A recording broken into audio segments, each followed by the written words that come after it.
সভাপুরোহিত অশেষ শ্রদ্ধাভাজন সদ্য প্রজ্ঞাদা, অন্যান্য গুণীজন মণ্ডলীর মধ্যে সদ্য ঋষভদা, সদ্য প্রসাদদা, আমার কল্যাণী মায়েরা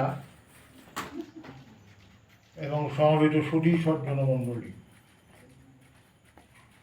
এমন একটি পরিস্থিতিতে আজকের সৎসঙ্গ অনুষ্ঠান এই বাড়িতে আয়োজিত হয়েছে। পরিস্থিতিটা অত্যন্ত ব্যাপক। একদিকে শ্রী ঠাকুরের ভাদ্র পরিক্রমা চলছে, তার জন্ম মাস। এই পবিত্র জন্ম মাসে আমরা নিত্য সৎসঙ্গ সদালোচনার সুযোগ পেয়েছি। স্বাভাবিকভাবেই সেই শৃঙ্খলার সঙ্গে সুর মিলিয়ে আমাদের এই ভাদ্র পরিক্রমা সম্পর্কে কিছু আলোচনা করতে হয়।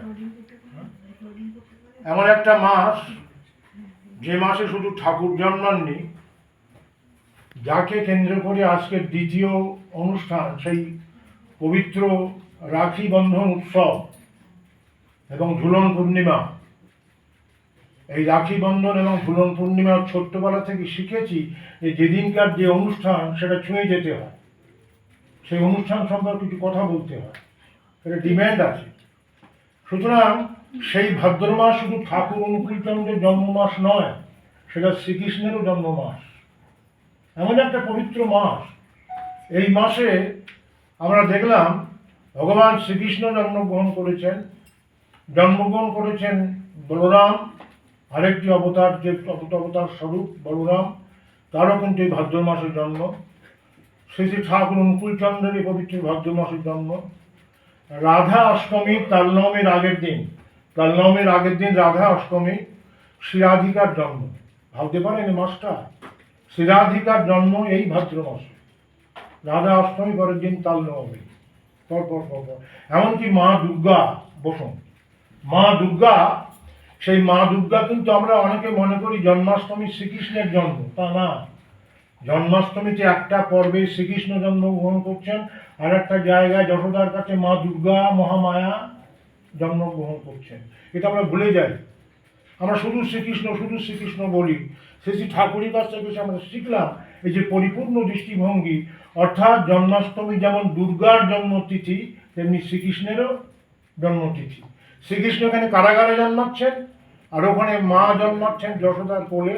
পরবর্তীকালে পাল্টাপাল্টি ঘটনাগুলো আপনারা জানেন। সুতরাং সেই ভাদ্র পরিক্রমা আজকের অনুষ্ঠানের একটি অপূর্ব দিক দর্শন।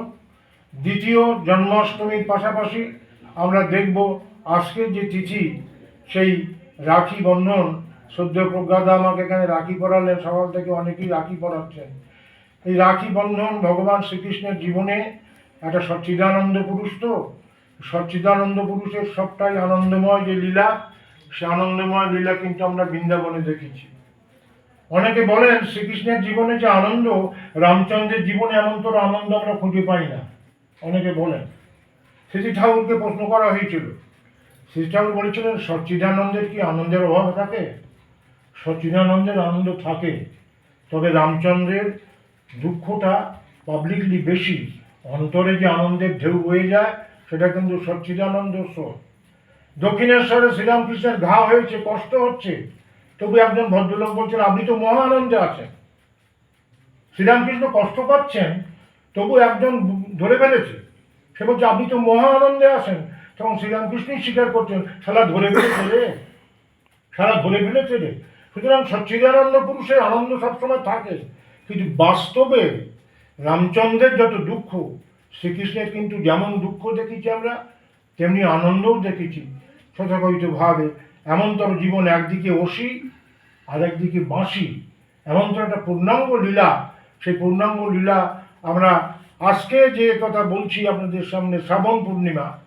এই শ্রাবণ পূর্ণিমায় যারা বৃন্দাবনে গেছেন, বংশী বটে শ্রীকৃষ্ণ বাঁশি বাজিয়েছিলেন।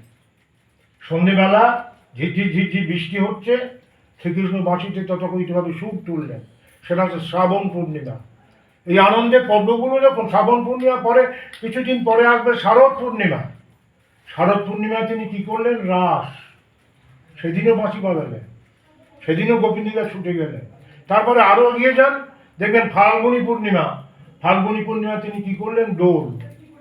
তো আজকে বলছেন আমাকে দুলিয়ে দাও, আমাকে দুলিয়ে দাও। আর শারদ পূর্ণিমায় তিনি কি বলবেন? শারদ পূর্ণিমায় তিনি যথাকথিতভাবে বলবেন আমাকে নাচিয়ে দাও, রাসের নাচ, আমাকে নাচিয়ে দাও। আর ফাল্গুনী পূর্ণিমায় তিনি কি বলবেন? আমাকে রাঙিয়ে দাও, আমাকে রাঙিয়ে দাও। এই যে তথাকথিতভাবে পরপর পরপর তিনটি পূর্ণিমা, একটা শ্রাবণ পূর্ণিমা, একটা শারদ পূর্ণিমা, আর একটা ফাল্গুনী পূর্ণিমা, এই তিনটি পূর্ণিমা তিনটি উৎসব, মহা উৎসব। সেই উৎসবে আমরা কেমন করে উৎসের সঙ্গে যুক্ত হতে পারি, সেই জন্যে শ্রাবণ পূর্ণিমায় সেই ঝুলন পূর্ণিমা শ্রী শ্রী ঠাকুর নিজে এই প্রত্যেকটি পূর্ণিমার কিন্তু ব্যাখ্যা দিয়েছেন।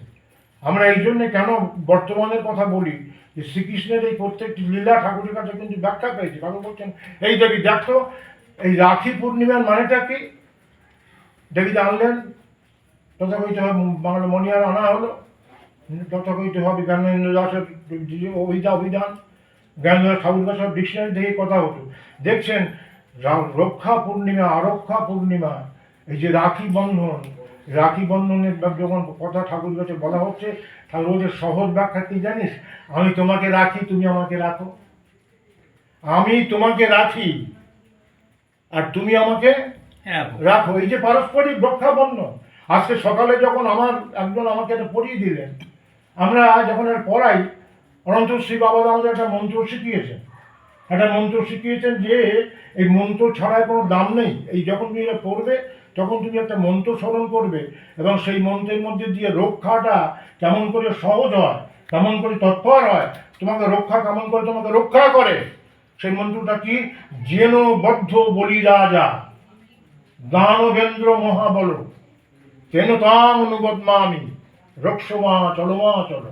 এই রক্ষাবন্ধনের যে হিস্ট্রি, এই রক্ষাবন্ধনের হিস্ট্রিতে আমরা তথাকথিতভাবে এই যে মন্ত্র, এই পবিত্র মন্ত্র উচ্চারণ করি, কারণ এই পবিত্র মন্ত্র উচ্চারণ করার মধ্যে দিয়ে আমরা স্মরণ করি, হে ঈশ্বর, হে পরম পিতা, তুমি যখন বলিরাজার গৃহে তুমি যখন দাড়ির মতো থাকো, তুমি যেমন বলিরাজার গৃহে দাড়ির মতো পাহারা দাও, তেমনি আমার হাতে তুমি লেপ্টে থাকো, আমার হাতে তুমি লেপ্টে থাকো, তোমার আশীর্বাদে হাতের মধ্যে লেপ্টে থাকো। যেন বদ্ধ বলিরাজাকে দেখুন, বলিরাজার পাতালে একটা প্রাসাদ আছে, সেই প্রাসাদে কি পাহাড় দিচ্ছেন জানেন? নারায়ণ। সেই পাহাড় দিচ্ছেন নারায়ণ সব সময়।